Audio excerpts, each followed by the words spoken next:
রাষ্ট্রপতির জন্য অতিথিদের অপেক্ষা। আসনে বসে আছেন বিভিন্ন রাজনৈতিক দলের নেতারা।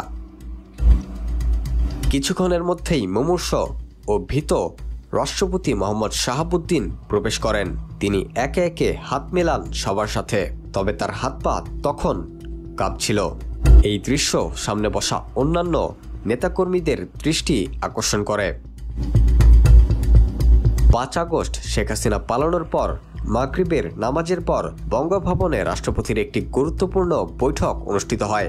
সেখানে উপস্থিত ছিলেন রাজনৈতিক নেতা এবং ৩ বাহিনীর প্রধানরা। সেদিন বঙ্গভবনে কি ঘটেছিল তা জানতে চাইলে দরবার হলে উপস্থিত বিপ্লবী ওয়ার্কার্স কমিটির সাধারণ সম্পাদক সাইফুল হক বলেন, রাষ্ট্রপতি সেদিন কিছুটা বিমর্ষ ও ভীত ছিলেন।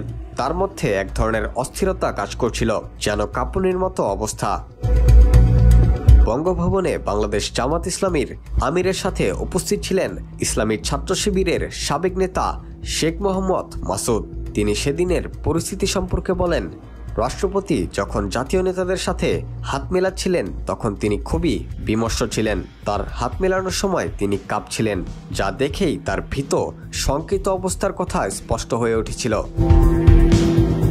এদিন বঙ্গভবনে উপস্থিত ছিলেন বিএনপি চেয়ারপারসনের নিরাপত্তা বিষয়ক উপদেষ্টা অবসরপ্রাপ্ত মেজর জেনারেল ফজলে ইলাহি আকবর। তিনি বলেন, রাষ্ট্রপতি সেদিন ছিলেন বিমর্ষ এবং হতাশ। তার মনোবল অনেকটাই ভেঙে গিয়েছিল।